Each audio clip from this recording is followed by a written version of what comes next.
In case we get more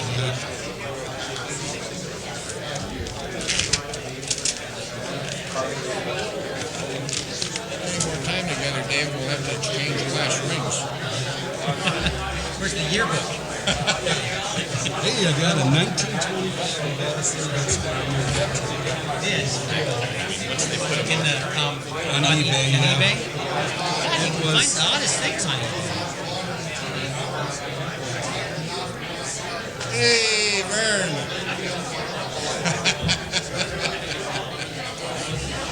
He's starting to enjoy this.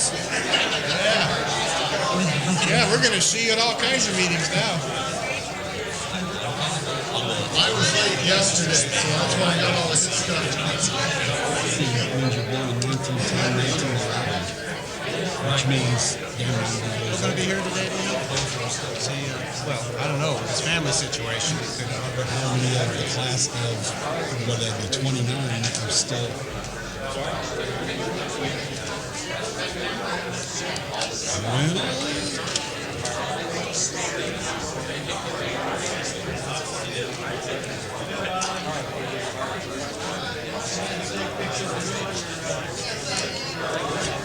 Now, did you say you recognizes race? Yes. Not been here yet. I haven't seen her last night or Monday night, and I don't see her tonight. I'm still Oh, Grace Scarpa is about 5'7", maybe 5'8", about 5'7", a little heavy set, dark wavy hair to about here, and kind of a round face, and kind of hunches over when she walks. I mean, you can see a little bit.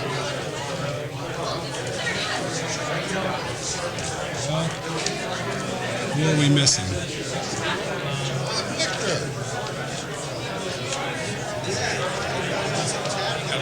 Jim Schiffoni is in Alaska.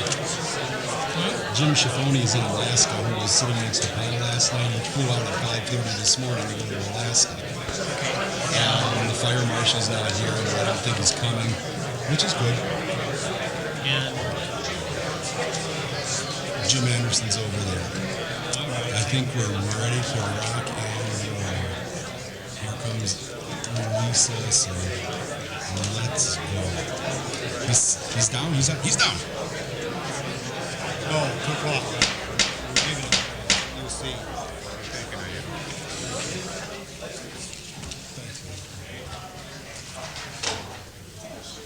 Good evening. I'd like to reconvene City Council meeting from last evening. And just a little administrative detail. Public hearing is now closed.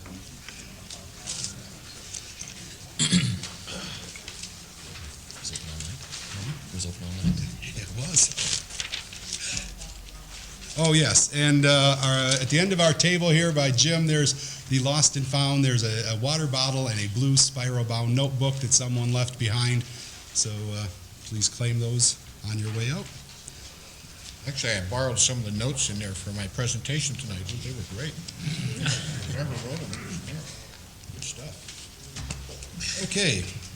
This evening, we will be meeting from 6:30 till 10:30, and we will be dealing with staff answers to questions raised during the public hearing and council discussion, followed by concluding remarks by the appellants, then council action. So, is there, who's asking the questions is what I want to know. Is there a staffer in the house that Yes. wants to talk? If the staff has anything to say, then this would be the appropriate time. Any, I gave all my information last night unless there's specific questions. okay, all right, so if the council members have any specific questions towards staff on things that were brought up during the public hearing? Yeah, one I'd like to clarify with Bill. We spoke about it, but I think we need to put it on the record. Last night, someone quoted from our zoning ordinance, and I'm sure they quoted accurately. When I heard it, I said, boy, they're wrong. Bill said today he heard it and he said, boy, they're right. And Bill's... I'm not 100% sure of that. We might have to ask the city manager or Okay, other members. but the issue was that Chief the Kelly Rock. agreement that the water tank would not be visible from any public street. And then the person who made that, was that you, Victor, or someone, whoever made that remark, said that it's visible from Lewis Kelly Drive, which is a public street. Well, I sat here and said, no, that's not a public street. We don't accept streets as a rule. People build them, but we don't accept them because then we have to maintain them. And I mentioned that to the city engineer this afternoon, and he said probably not in that case because that's a road that's going to connect two main arteries, West Broad and American Hill Road. So the rule is we don't accept them, but in this case, we probably will accept American Hill Road, in which case the tank would be visible from a public street. I see the city manager's wheels turning. I don't think that we've ever made that. I don't think that's really ever been discussed for sure that we were going to accept that. It would probably be my recommendation. I don't know whether that's the way the council or the city manager would want to go, but it is a through artery. It's not like, Woods Court or one of those that is only used by the residents. This is basically a city street connecting two city main arteries, and so it would be like Argo Way. Argo Way is a city street, even though, it's between Zion. To me, that's the way I think that one has to be treated differently, I would think. That was my comment to Steve. Let me just read the mitigation that you're talking about so you can hear how it's worded. Prior to project approval, the water tank shall be sited to minimize its visual impact from any Nevada City roadway, especially West Broad Street, as shall be approved by the Planning Commission. In order to assure compliance, preparation of a visual simulation may be required. Any Nevada City roadway. Any Nevada City roadway, especially West Broad Street. Doesn't matter. Very good. Okay. Are there any other questions that anyone had? Okay. Well then, council discussion. Are we going to, And council discussion, followed by concluding remarks and then council action. where's the summation? The applicant summation's right here. With the pleasure of the council to discuss this at this time, or listen to the concluding remarks by the appellants before we say our piece. Let's have every word of input we have, I think, would be the right way to go. Okay. Then we will take the concluding remarks by the appellants in the order that we did the first time around, and this evening we will be limiting the closing remarks to 5 minutes, and we will not be banking time, and so one person to represent each appellant may speak and give their concluding remarks.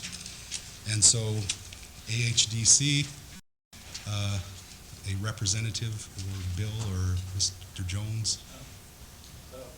Mr. Mayor, we were under the impression that we were going to have opportunity for various consultants to deal with the issues raised by city staff last night, engineering issues, mitigation issues, wetlands issues, and 5 minutes is not appropriate for that. That's one I forgot about. As I recall, that's correct. How long do you think you're going to need to do that? My comments on the legal issues alone would be 15, 20 minutes.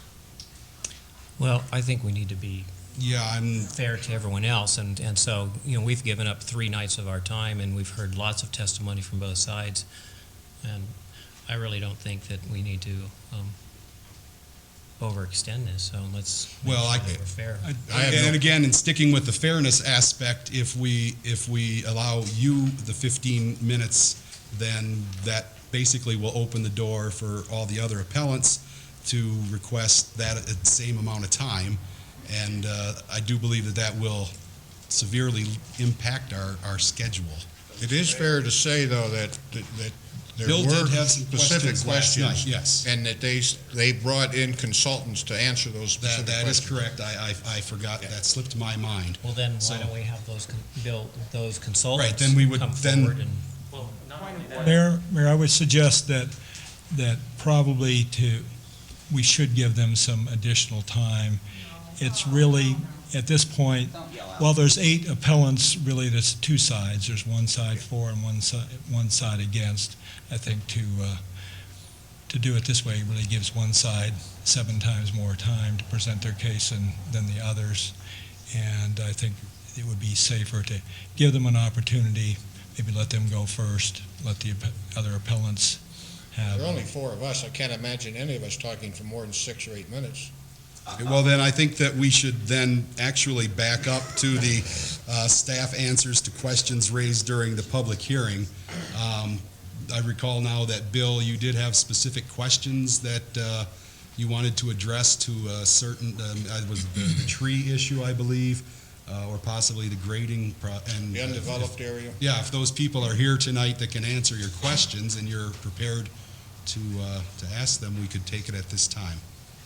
I have just a question. In past city council and planning commissions where I've seen whether there's concluding remarks or not, once it's sort of left to you to discuss, the council has the right and staff to ask questions at that point of anyone who has brought things up and has done that freely. But to do it now seems to be changing the process in midstream. Last night, several appellants asked specifically, how much time are we going to have to address the council? And we were told that we would have 5 minutes. So that's what we prepared. And I think that if you have questions, that's appropriate, but it seems to me the appropriate time is after that mic is turned off. And then if you have other questions, ask them of any of us. That's what's been done in the past. That's fine. I mean, the council obviously can ask questions of anybody they want. I suggest that we have AHDC given a reasonable time to have their experts say whatever they feel they should say, and then we could give an equal amount of time in total to the other appellants, and then the council can ask questions of anybody they want to at that point, if they so desire. So you're saying that since there are 7 appellants that are technically would be in the... no, it's not been run that way this whole time. So understand, basically but I think- AHDC would get 35 minutes, the other 7 would get 5 Well, minutes. you can give more if you each. want. You can give more if you want, but I think they need a reasonable amount of time to present their project, and They did that the first night. Months to present a project. They shall respond to questions. No other. I think what the city attorney is saying, I don't like to put words in Jim's mouth, but after 10 years of sitting at this table with you, Jim, I think what you're saying is that in order to build an appropriate public record, we should have the fullest amount of discourse possible. right, particularly we don't want a situation where we get a lawsuit claiming we didn't have an opportunity to present our Allow case. somebody to They did under their appeal. They got 15 or 20 minutes. This is a very detailed project. At the meeting last night, we heard from staff in terms of water and sewer, but we never heard specifically what staff's recommendations were or what the conditions of approval or anything. So we still don't know what is expected of us in terms of water and sewer and storm drain conditions from staff. You're not For us to gonna know make tonight. a 5-minute presentation on our project without knowing what is going to be imposed upon us, I think is unfair. Well, I think, as I understood what Bill said last night, is you don't know what the conditions are at this point. That still needs further That's true. That's as investigation. far as I could go. If there want to be additional information given, They're gonna have to right wait. now, we're going to take the transcript of what I gave last night and put it in a formal report so the city would have it from here on out. There's a lot of questions that would still need to be answered. There's a finite amount of time in which to do this. If there's additional work that needs to be done, then we would need to continue and go into the next phase. You know, we've spent a good deal of city money. We've spent probably $10,000 to arrive at this point. You know, the city manager will have to authorize consultants and people to give us exact numbers, to that sort of thing. I have not reached that decision yet. I tried to ascertain exactly where our system was. I don't have the numbers, and I won't have the numbers tonight for what it takes to fix it. It will take some additional work, some design, some preliminary estimates, and that sort of thing.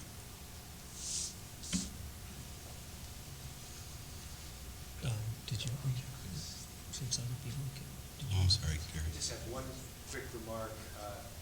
I think that introducing 15 minutes of new legal information here may not be appropriate. If questions are to be answered about items that came up last night, that would be one thing.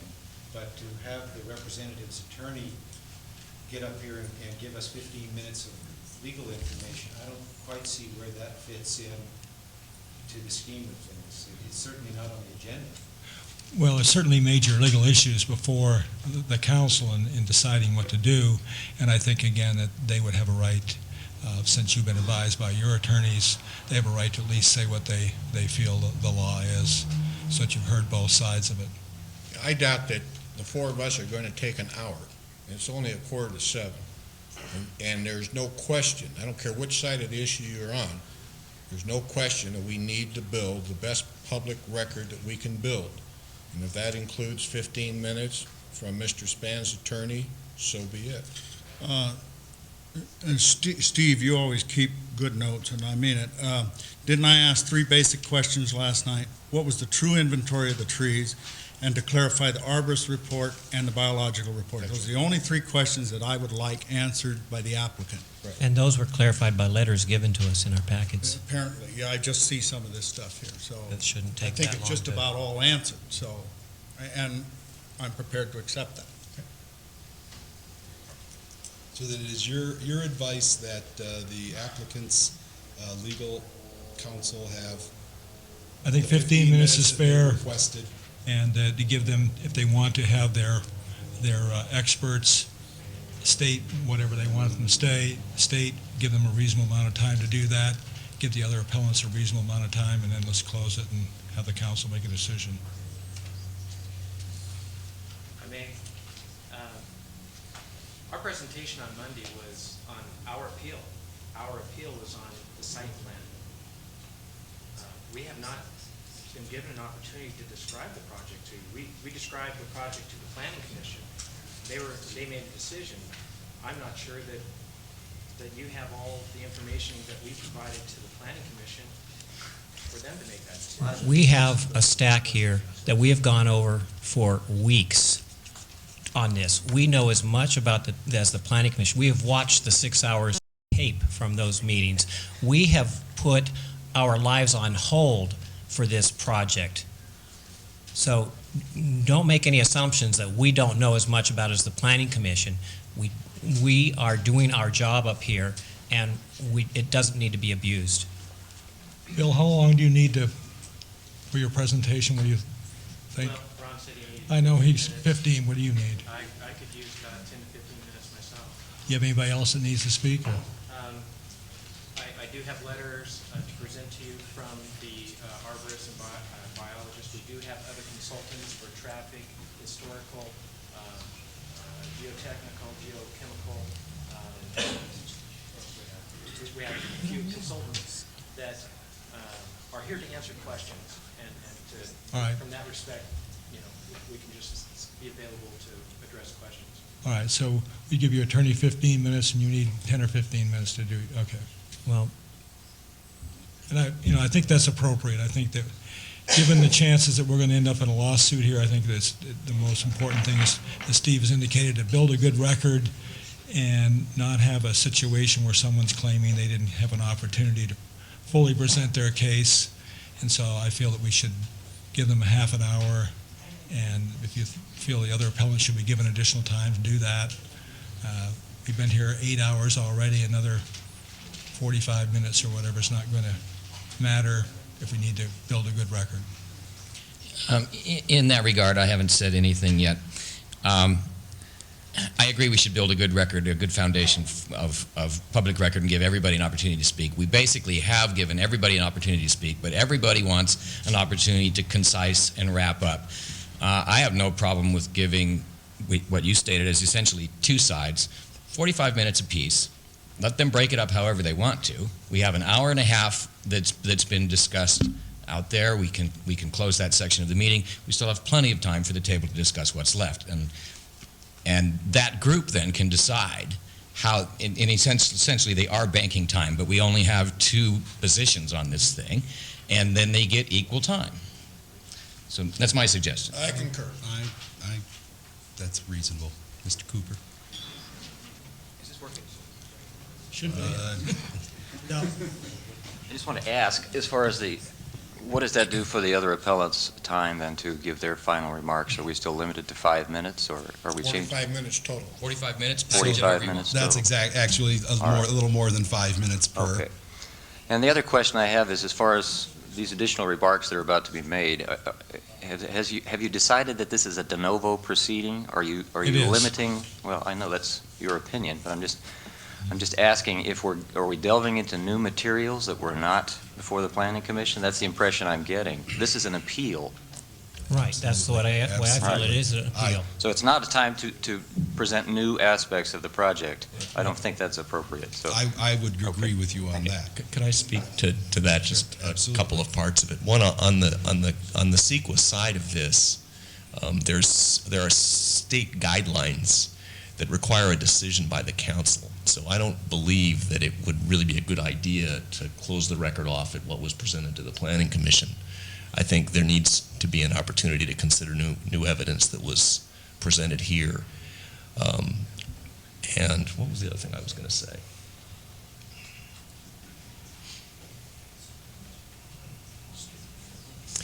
How would the people that have submitted their appeals, all of a sudden now new information gets presented, and they haven't had fair.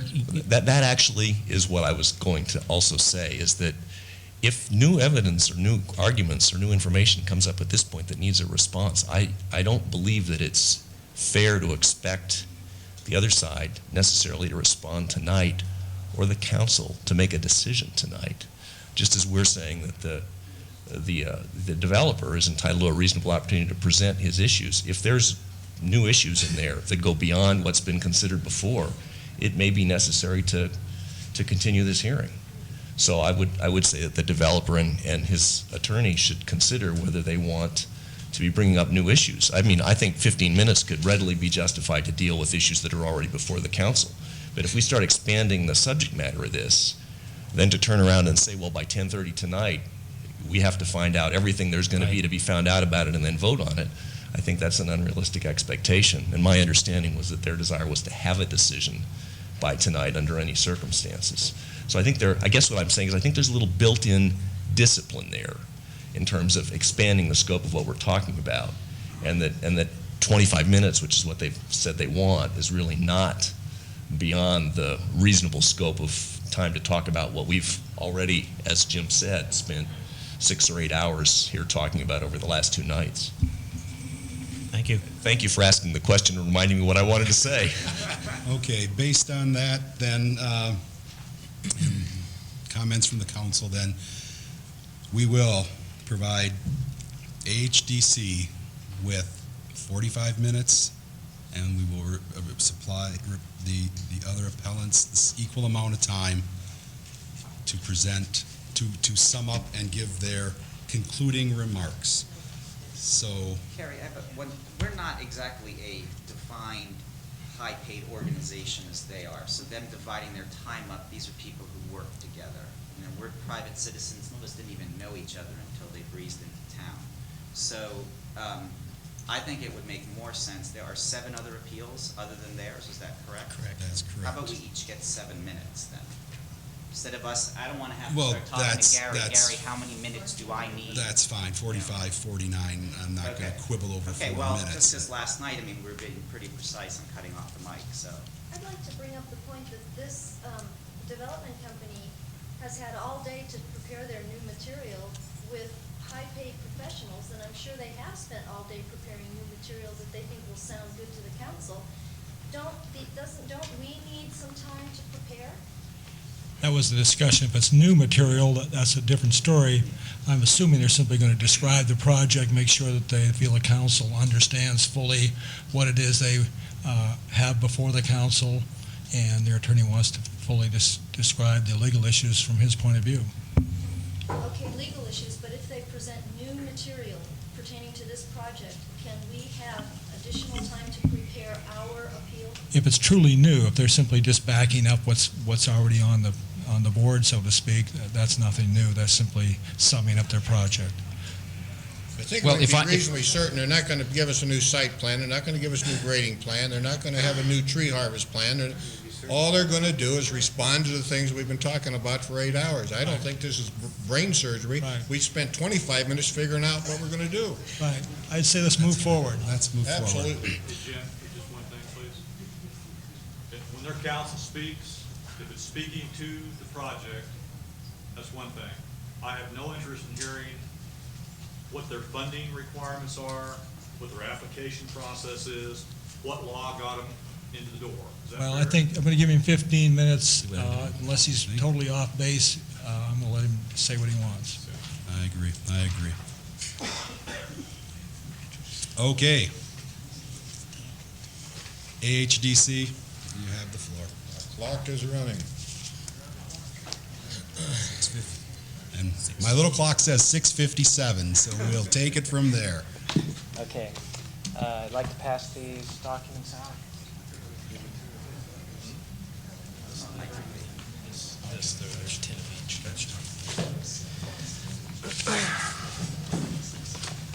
First of all, I'd like to respond to the questions of city engineer regarding the Arbus report and biological reports. I've passed out letters addressing that. Please, if you would look it over. Microphone, please. I'm sorry.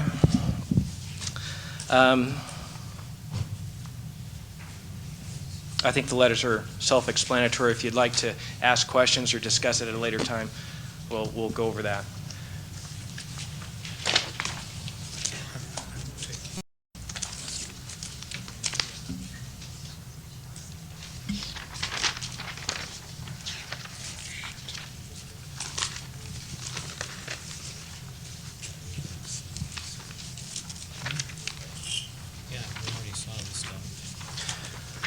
The other issue that was raised about the tree removal, we are requesting to remove 66 more trees, or 12% more than the standard tree ordinance permits. In order to mitigate this potential impact, we propose to replace trees with 356 new trees, of which 249 will be a 15-gallon or larger in size. This is equal to a replacement factor of 2 to 1 of the trees to be removed. And this is all the trees on the entire site as we speak today, and the plans that have been submitted as of today. Furthermore, many of the replacement trees will be located strategically to provide visual barrier between our complex and the surrounding neighbors, and we'd be very happy to meet with the neighbors and city staff to go over those specific locations so that we can provide adequate screening for the neighbors.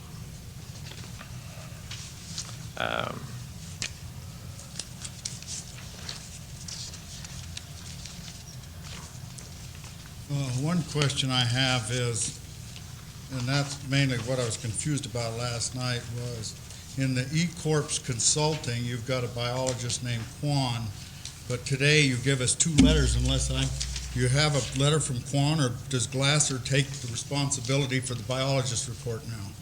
Now, are you referring to a biology report or a wetland delineation? The E-Corp document is regarding wetland delineation. This other one's from North Fork. North Fork provided the arborist report and the biological report.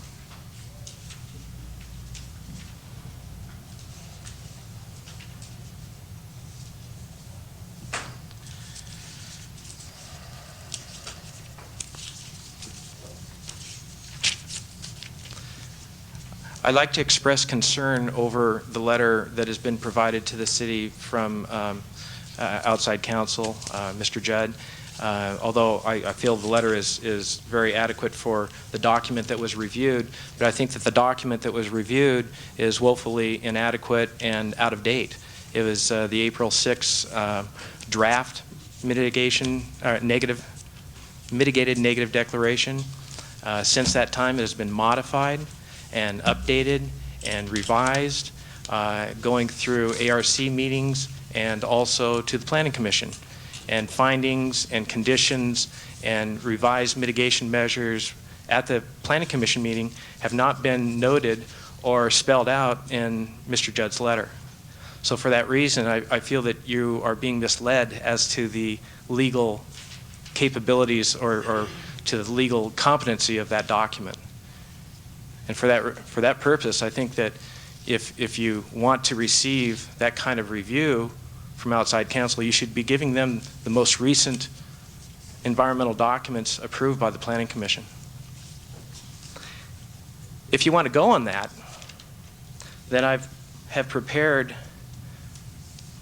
a long list of all the corrections and modifications that I feel would be adequate to make that environmental document legal, or at least a lot closer to being legal. If not legal, it is legal, but more defensible in the court of law.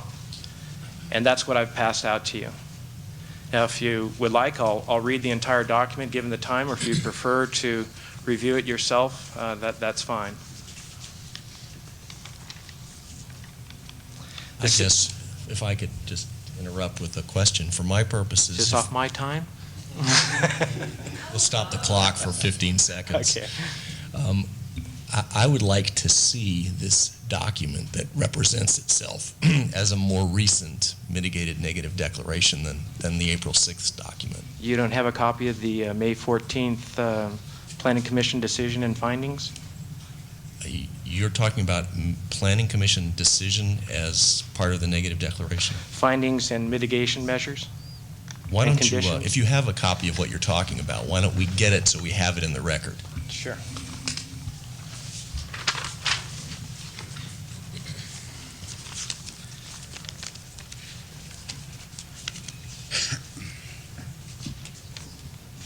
Yeah, we have that in our packet, Richard.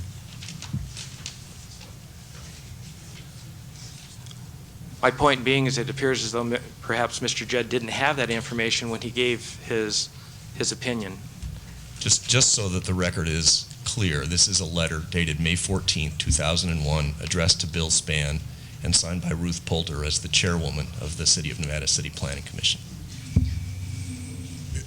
If I've understood your letter, Richard,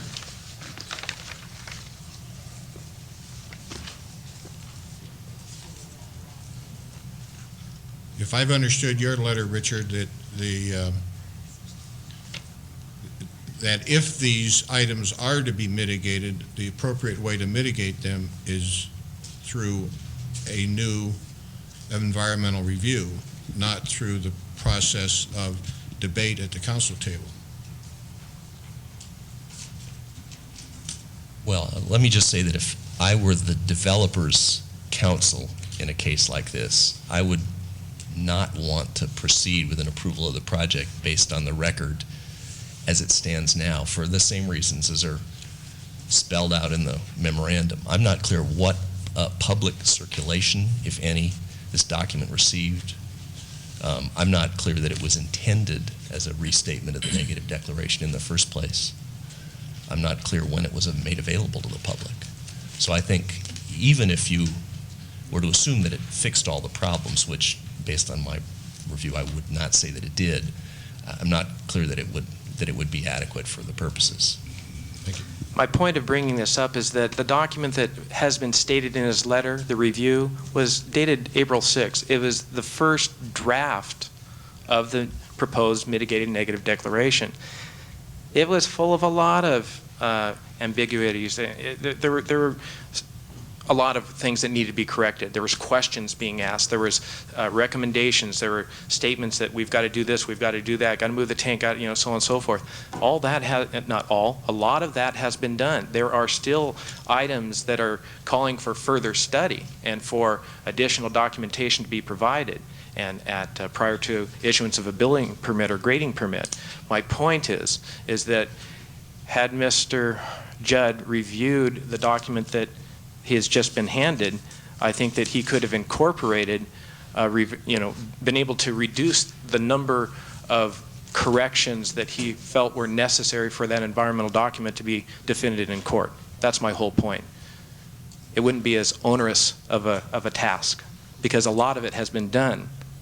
He didn't have the knowledge and the information to do that. I'm not blaming him. I'm just saying, I'm perhaps suggesting that he didn't have all the facts. Well, Could I just for the record, this document, this letter that was signed by Ruth Poulter, came into City Hall on June 8th, and it was given to the council that afternoon. As you know, I'd already given you the other materials, and Mr. Judd had no opportunity to review that. In fact, I think I faxed it down to you, Bill, didn't I? Yes, yes you did. Because it was so late in arriving. Thank you, Kathy. My point being is that there's, he didn't have all the facts, and so what's being reported to you is not based upon current information.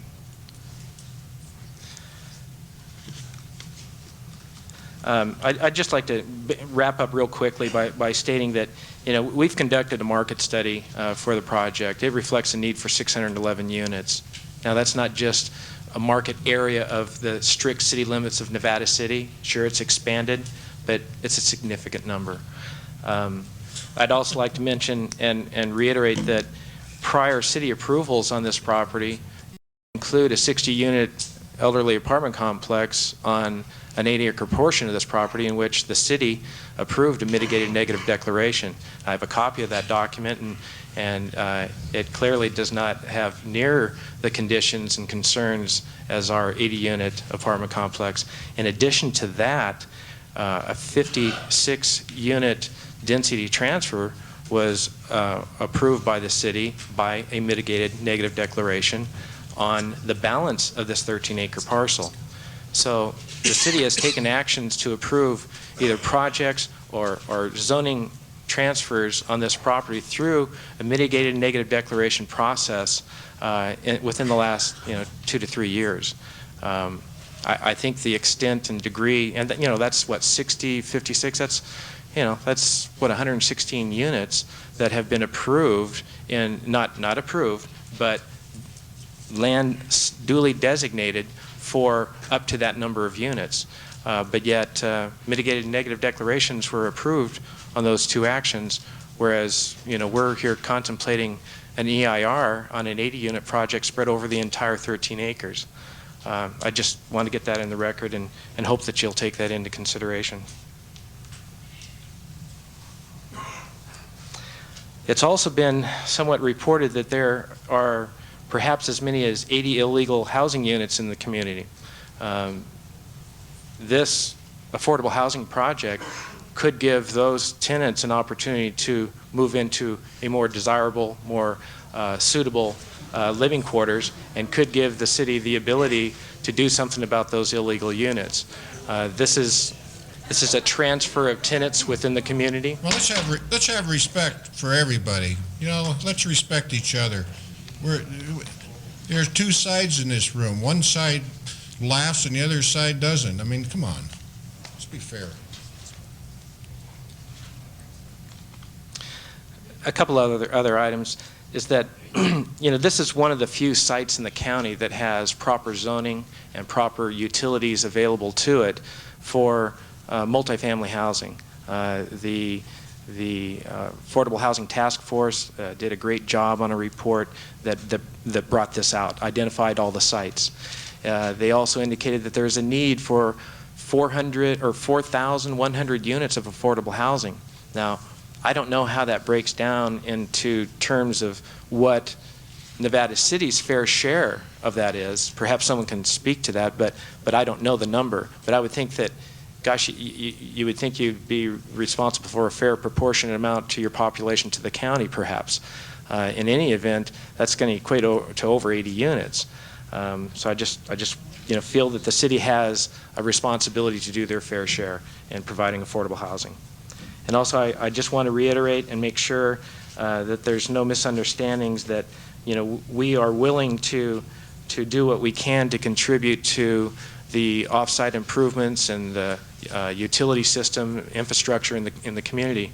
We've offered $50,000 to help improve water pressure throughout the city. Yet in addition to that, we're mitigating our water pressure issues on site with a holding tank and oversizing it above and beyond what the fire protection requirements are to minimize our drain on the pressure in the city. We're also willing to, we've agreed in the Planning Commission to do the improvements for the offsite sewer line, and we've also offered an alternative to that would perhaps reduce that cost, and we have expressed a willingness to provide the difference to the city to do other infrastructure improvements to sewer lines throughout the city to help out in that respect as well. In addition to that, I believe, and perhaps staff could correct me on this, but I believe that our contribution to water and sewer connection fees and impact fees for this project is over $330,000. That alone will go a long way towards helping mitigate plant expansion, replacement of incremental parts in the facility, in addition to the offsite improvements that we're willing to do. And with that, I'll conclude, unless you have any questions of me. The 330,000 barrel is the total AB 1600 fees? I asked the applicant last night about that. In his presentation to the Planning Commission, which he said is part of this document, he's asking for relief. So he's saying if he pays AB 1600, he doesn't want to pay any other mitigation fees. That's exactly what he says in his proposal. He's asking for one or the other. Okay. I think we need to get that clarified from. I'm here to clarify that we're willing to pay our full fees and do the offsite improvement that was referred to in the Cranmer report with an estimate of $70,000, but I've been told that it's probably closer to $100,000, so this is why I've referred to this number of $100,000. In addition to paying our fees for water and sewer, we are also making an additional obligation of $50,000 to the city to make further improvements in the water distribution system to where the city feels that it's best needed. So, just to repeat back, since we're talking about a lot of money, you're paying all fees, AB 1600 and the water and sewer connections, in addition to the letter of which you gave the city of the 50 and basically the 100,000. Yes, sir.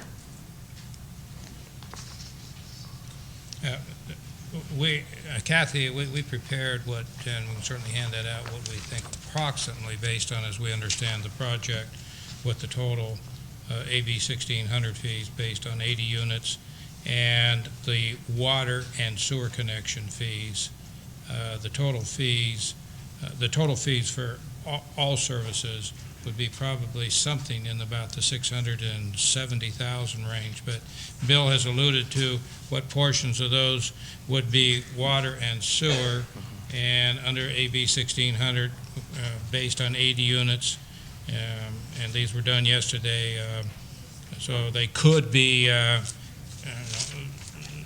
they could be slightly off, but we would believe the sewer under AB 1600 is 81,000. Water is 118,000.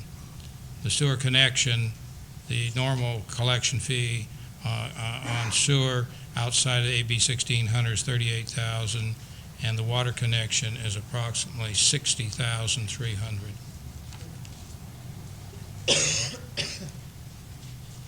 So, in clarifying that again, the total that would be collected then under required collection fees plus the approximate 150,000 that they're kicking in tonight comes to. That's correct. Comes to what? I asked Bill that. So the total under collection of fees outside of Bill's proposed letter is, he said 330. That's a good figure. Using these figures, we come up with approximately 300,000. So we may figure a little high for inflation, but I'm taking that from my pro forma. Now, AB 1600 fees are used to fix the infrastructure, not to expand the system. Is that true? Well, they are for, AB 1600 would go into the water and sewer system for improvements to the system. I think that's the best answer I'm going to give to that question. So the total amount of fees potentially here, if you take the letter of which the council has from Mr. Spann dated June the 7th, then you have the potential of 150 plus 300, approximately $450,000 for water and sewer. So you're changing your proposal. You're not asking for relief of any fees now. Make sure I understand that correctly. Right. Just to clarify what I had said originally was intended by what I presented. Your quote here. That's fine. That's fine. I have it too. And everyone else has it as well. Council. Why don't you read it? Okay.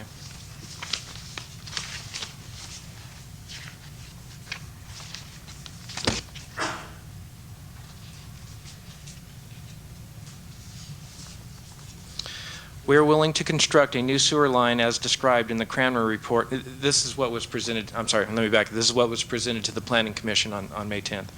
Under utility and service mitigation, we are willing to construct a new sewer line as described in the Cranmer report of December 12, 2000, or alternative plans approved by the city engineer, as I alluded to the possible going the Broad Street direction.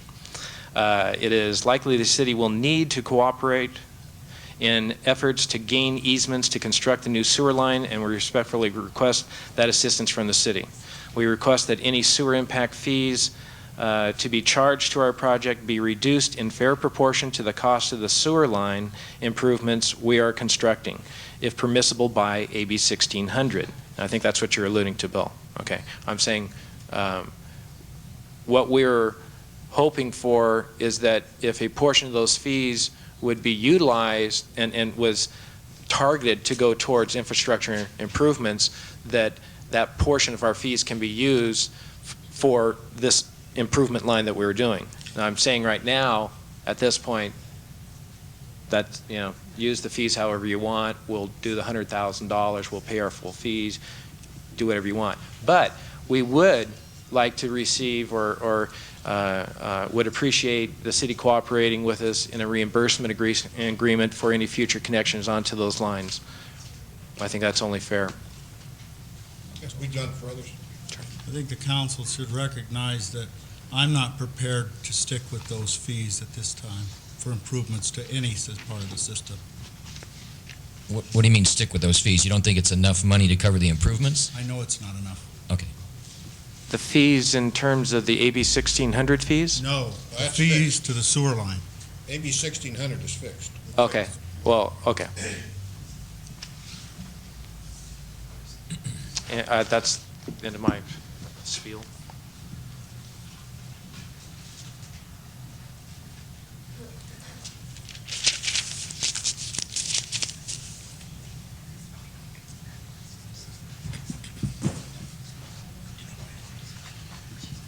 Good evening. My name is Gary Horn. I'm a civil engineer with Yamabe and Horn Engineering, 1300 East Shaw Avenue in Fresno.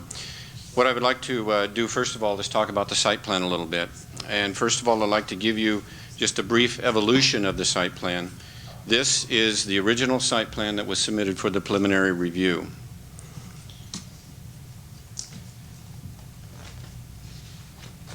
This is the site plan that was submitted for with the initial application about the 1st of March. And I'd like you to just take a look at both of those. There's been a lot of talk about many, many changes to the site plan, but I think you'll agree that the basic layout from both of these on and even continuing on to the site plan that you have in your packet, which was reviewed by the Planning Commission, is essentially the same. Let's talk about... If I could just interrupt for a second, could you read us some identifying information off the two of those so that, again, we don't have to go through this confusion at any point in the future? Sure. The very first one, preliminary site plan, was prepared by It has title block of AHDC. It's dated 9/21/00, and it's labeled preliminary site plan Pine Meadow Apartments, which was the original name. The second one is labeled site plan. It's prepared by Yamabe and Horn Engineering, and its last revision date is February 23rd, 01. You didn't prepare the first one? No, the first one was prepared by our landscape architect. And I might add, this one was prepared, that's the first shot out of the gate, before any of the special studies have been done, before the wetlands have been delineated. This was prepared after those studies were done. So I'd like to just to run through the things that have not changed. Number one, the number of units. It always has been 80 units. Number two is the number of bedrooms. We have not changed the mix. And those are important because those fix your population, the population of the project, and those influence impacts such as sewer and water usage, traffic generated, and to some extent the noise. So those have not changed from day one. The driveway access to Chief Kelly Drive and its terminus out to Broad Street was also fixed. Now I would like to run through just briefly the items that have changed since the initial submittal. Number one, the elevations have changed. The local architect, Gary Hard, did a wonderful job on those elevations with our footprints. The location of the water storage tank changed. As you can see, the initial location was out here by Broad Street, and as a result of the mitigation measure, we moved it over to this location, and it is right now set back 15 feet from Chief Kelly Drive. Our intention was to get it away from Broad Street and away from Highway 49. Now, if it pleases the council, we can move it farther off of Chief Kelly Drive, but because of the water system, to me, it makes more sense to locate it somewhere up here because of the water main that will be coming down Chief Kelly Drive. And we will be screening it with trees. The grading has changed. We worked very hard to reduce the amount of grading that we were doing. We ended up going to a lot of retaining walls, and then we made a change to remove as many of those retaining walls and add pony walls to the homes. We have moved some of the buildings, a minor amount, to respect the setbacks from the streams. And all of those changes that I listed were at the request of city staff to better the project. And we think we do have a better project now than when we started. And that's the normal course of events in a project of this kind. Next, I'd like to just briefly touch on the sewer. As was stated last night by your staff, the current plant's running about 0.4 MGD. The rated capacity of the plant is stated at 0.7, so that means you're at 57% of your permitted capacity.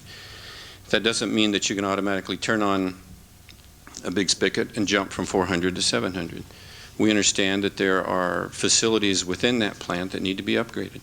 But the basic structure, the basic major components of the plant should be there in order for you to be permitted at 700,000 gallons to begin with.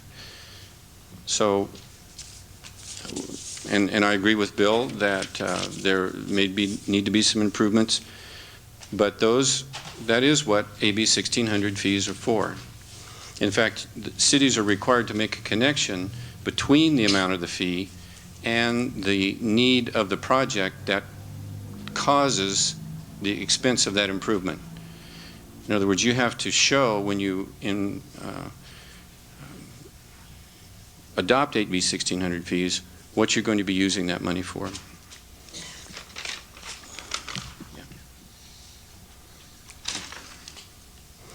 Our project will be adding approximately 33,000 gallons per day.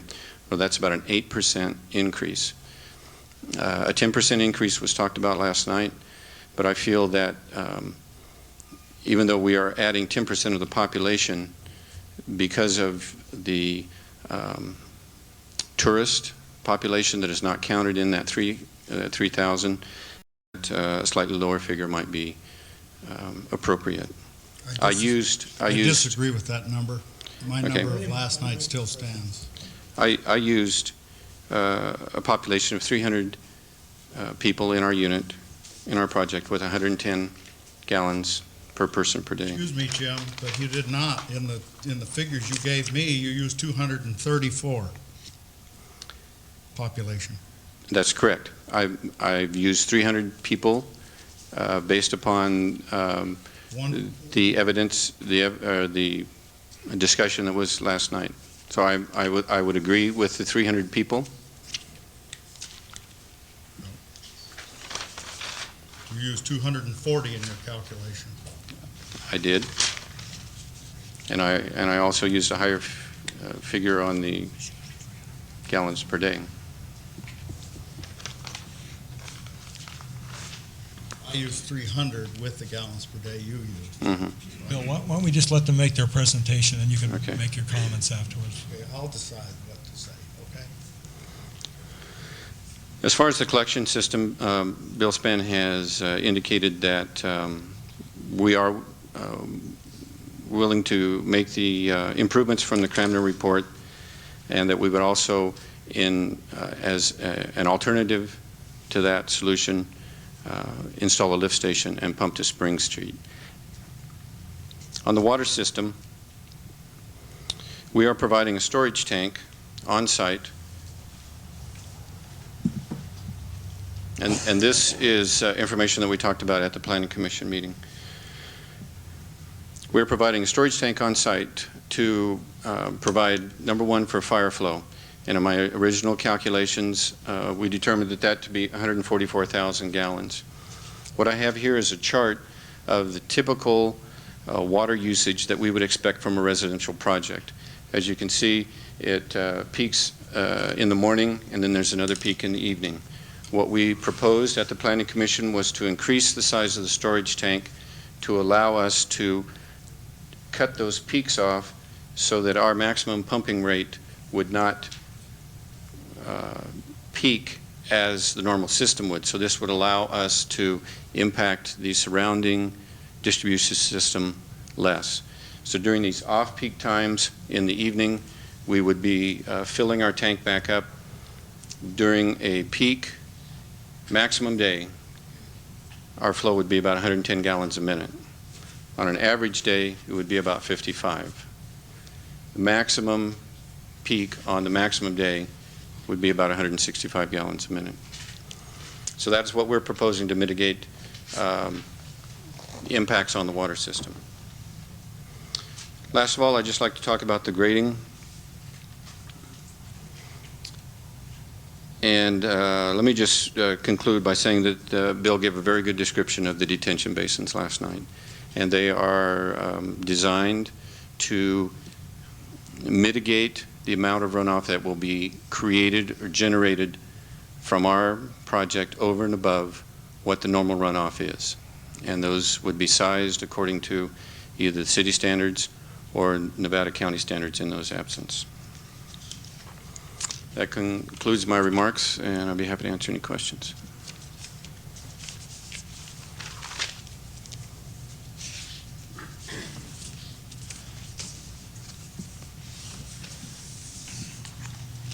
Thank you.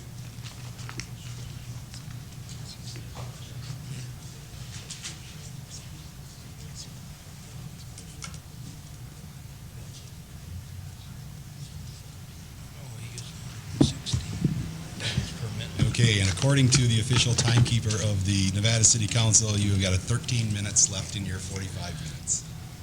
Well, I think a good 6, 7, 8 minutes were used up by questions from staff here that kind of ate into our time for a few minutes ago. So if you could give me a small amount of leeway, I'd appreciate it. Also, the appellants were granted approximately 49 minutes. Could you move that mic closer to you? No one can hear you. Beg your pardon? No one can hear you. Move the mic closer. Ronald Jones, legal counsel for AHDC, 219 North Dowdy Street, Hanford, California. Mr. Mayor, ladies and gentlemen, Some opening comments. CEQA, as you probably well know, was adopted to accomplish a number of specific statutory goals. Those goals include encouraging systematic and considerate efforts between private and public sectors with respect to the interrelationship of public policies and practices. Second, assuring the long-term protection of the environment is consistent with the providing of decent homes and a satisfying living environment. These are guiding criteria for public decisions.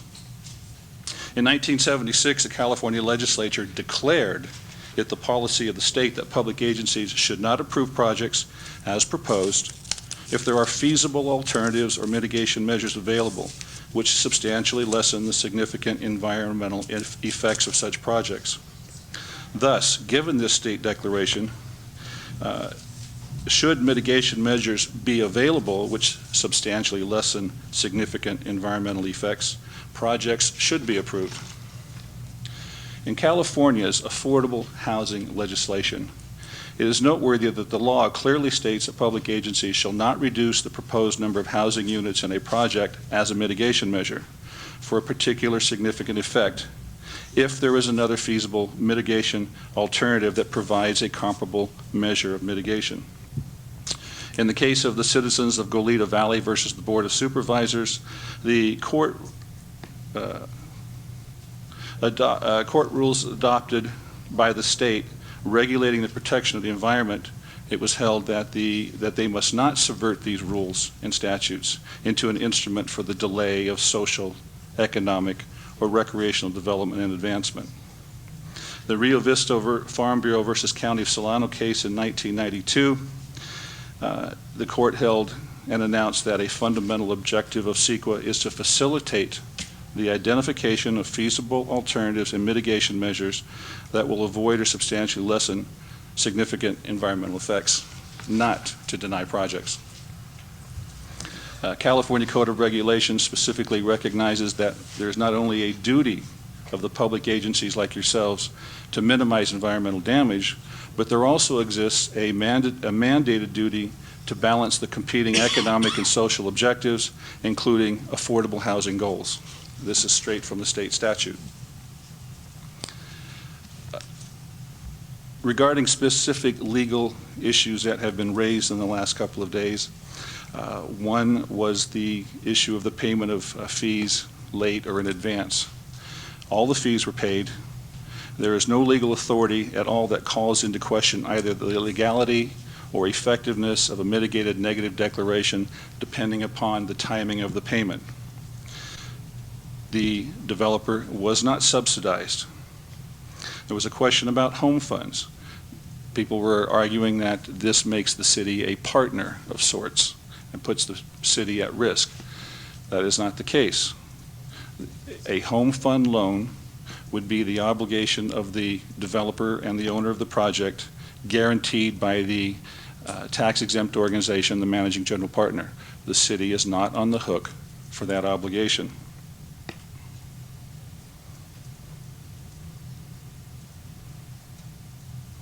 As far as the housing element issue, the Governmental Code Section 65589.5D1 states that a jurisdiction can disapprove an affordable housing project if the housing element is in compliance with the law and the units are not required to meet very low, or moderate income housing. However, your housing element, from everything I can discern, is not currently in compliance. Therefore, this City Council cannot deny the project based on any lack of need or perceived lack of need. That would be contrary, specifically contrary to the statute. Argument was made that there's no city obligation to help the developer, but I must note the city cannot stand, given its duty under the affordable laws, cannot stand in the way of legitimate property uses that are consistent with zoning.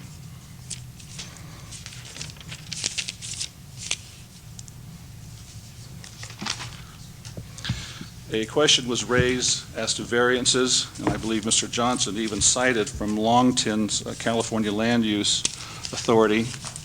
The city has zoned this property for multifamily use and gave these parcels up to 124 potential units for development. This was a city decision before AHDC became a potential developer and became involved in this project. The use here has been expressly, the type of use here has been expressly authorized by the city. The project allows a use that is consistent with zoning, but there are obviously sometimes issues that arise with the development of real property that require variances. Variances are a constitutional safety valve to permit administrative adjustments when the general zoning rules produce unique hardships. I also would like to quote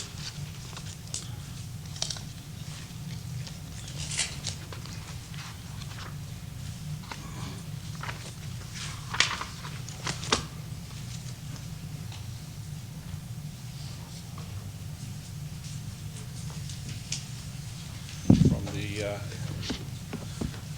Developer's Bible.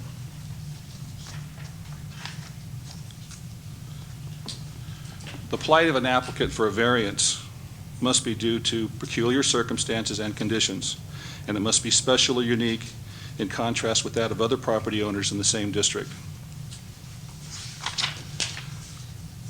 The purpose of providing variances exists because it is recognized that within a given zone there will be individual lots or tracts that, because of peculiar shape, unusual topography, or some other similar peculiarity, cannot be put to productive use if all the detailed requirements of that zone are to be strictly applied. Hence, administrative and quasi-judicial procedures are established whereby the owner of such a piece of land may be allowed variations from the strict letter of the law. Typical of such variations are those relating to setback lines, proportion of building to lot size, and other similar deviations. The concept is that the basic zoning provision is not being changed, but the owner of the individualized parcel is allowed to use it in a manner basically consistent with the established zone, but with such variations that will put him on a par with other property owners. The problems with the property that require the variances that have to date been approved by the Planning Commission were not of the developer's making. They are of historical making, they are of geographic making, and the variances are proper and necessary in this particular situation. There's been an argument that the lots should be smaller, that the merger of the lots should be disapproved. There's no legal authority for that. There is no violation of any specific law at this time created by the lot merger, and there's no legal basis to withhold the lot merger.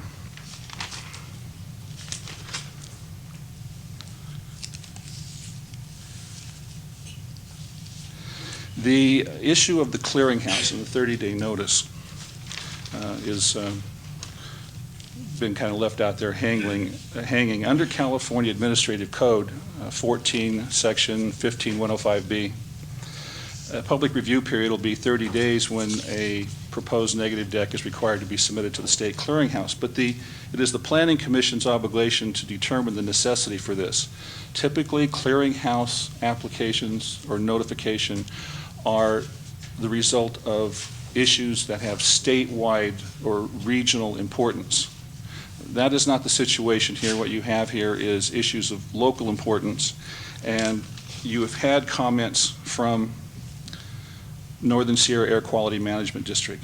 There have been biological resource assessments, wetland assessments, cultural resource assessments. There has been contact with various Indian, Native American personnel who have, in fact, responded via the letter from the Native American Heritage Commission saying there were no significant Native American issues here. The Department of Transportation has commented on this project, likewise with the Fish and Game Department of the State of California, and the necessary notices and procedures adopted by the Planning Commission, I think, are not in violation of state law and do not require clearinghouse notice.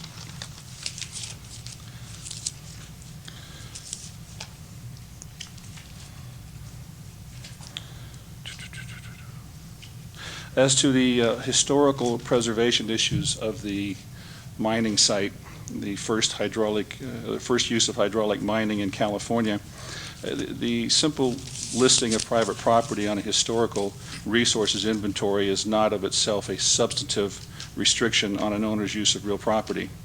The council has in its packet, I believe, an excellent analysis by Peak and Associates evaluating the effect of this project on the historical significance of this area. There is somewhat incongruous that people now want to revere a situation that would no longer be accepted use in the state of California. If anybody wanted to come in here and do hydraulic mining like that, it would be voted out in a heartbeat.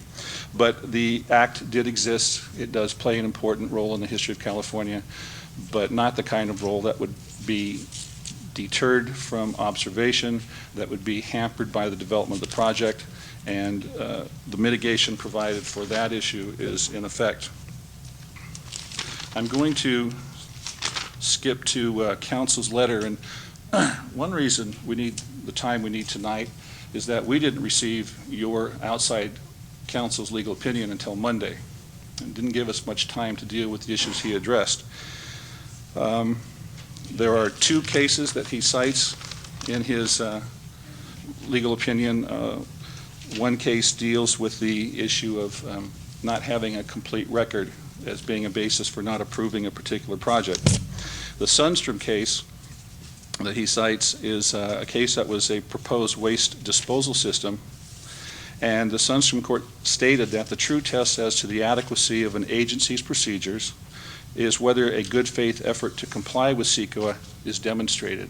In Sundstrom, there was no good faith attempt to comply. That's not the situation here. Everybody has attempted to comply. Based on that particular case, council has argued that there are post-project approval elements that will need to be completed, and that makes the process potentially challengeable and illegal. There's a case of Laurel Heights that stands for the proposition that although an assessment of environmental issues cannot be deferred until after project approval, an agency can commit to post-approval mitigation measures as can be feasibly devised so long as the impacts are identified in the information available to the public authority that the impacts can be mitigated. Not unlike the very construction of a project itself, there are things that you can't assure until the project is underway. That's why you have inspectors, and that's why you have approvals through the whole step of construction. The mitigation issues have been identified. There's a plan in place. They may not be able to be fine-tuned until after the project has been approved. But that is different than looking to determine if there's an environmental issue after the project approval. We've determined what the issues are, and the mitigations have been adopted. So we don't want to confuse the law that denies approval due to environmental assessments not yet completed with mitigation requirements that are imposed subject to post-project approval verification. Upon the issuance of a mitigated negative deck, a project opponent must demonstrate, that's the appellants here tonight, by substantial evidence that the proposed mitigation measures are inadequate and that the project as revised and or mitigated may have a significant adverse effect on the environment.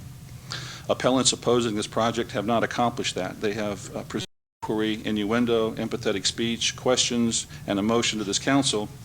Substantial evidence is evidence that has a ponderable legal significance, is reasonable in nature, is credible, and is relevant of solid value. Argument, speculation, and unsubstantiated opinion or narrative are not substantial evidence. I don't believe that appellants opposing this project have provided substantial evidence that rise to the level that would be required to enforce their appeal. Argument has been submitted that the population increase this project may generate is a problem, an environmental problem. Well, partly yes and partly no. This is a concept that constitutes an argument concerning economic and social change. Issues of traffic resulting from increased population, water, sewer, etc., those are environmental issues for review.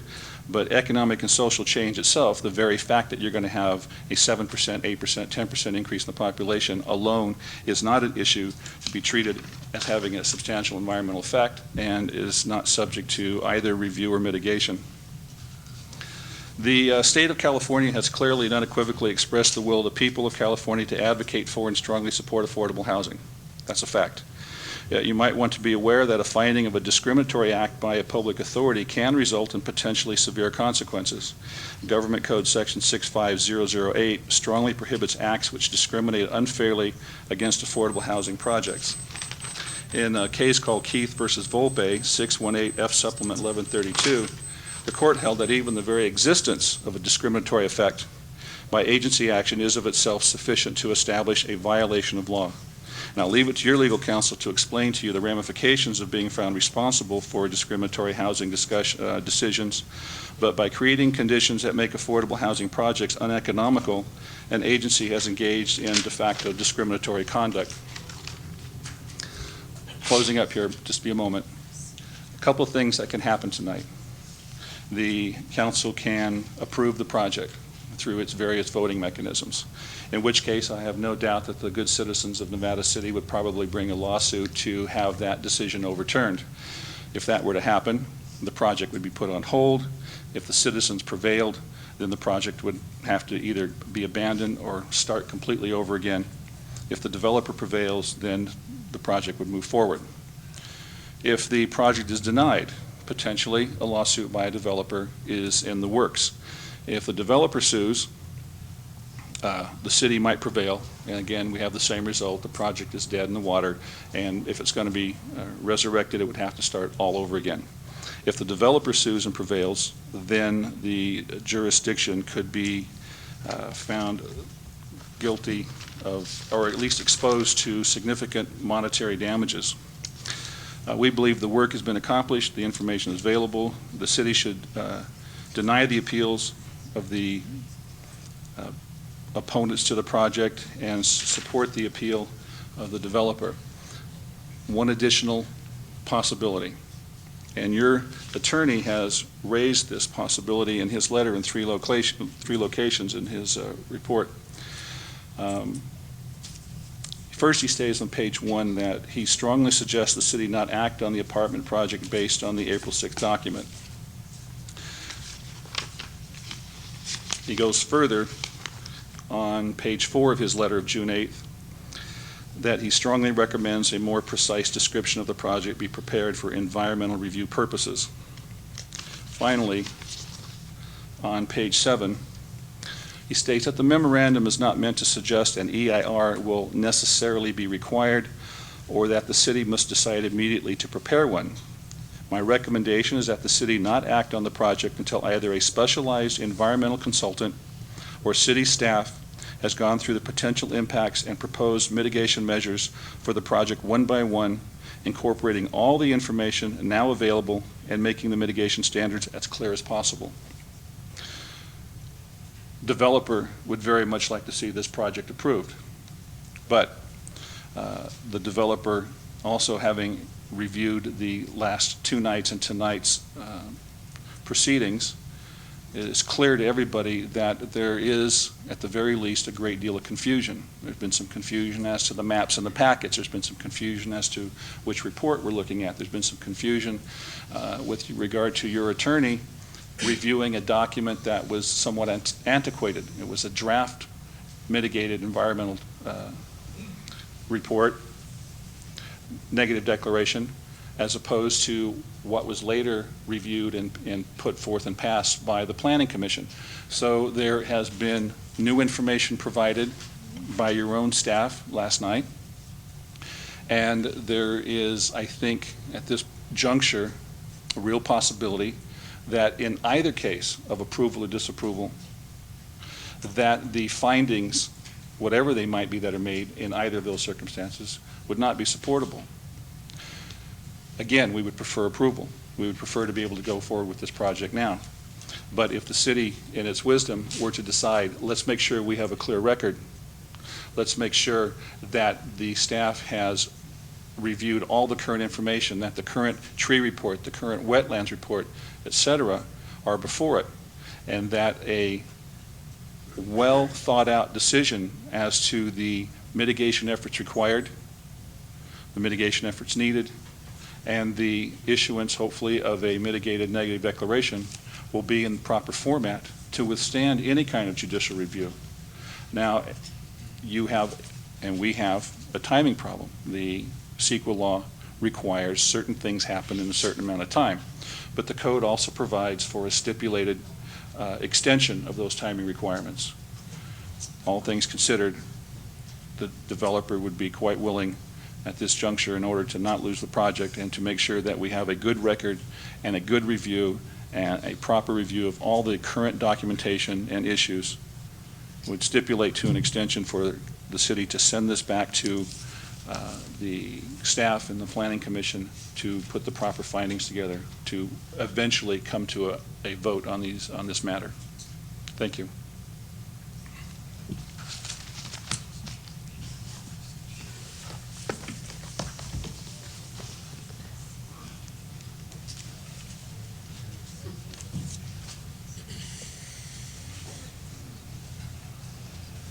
Just a quick question. Mr. Judd? Perhaps this might be one of my typical convoluted questions, so bear with me. I'm going to make you submit your questions in writing from now on. Yeah, I'll never see you again. You'll come back on vacation next time. Have you heard or seen anything in the past 2.5 nights that would cause you in any way to modify the opinion that you initially offered us? My recommendation stands. Thank you.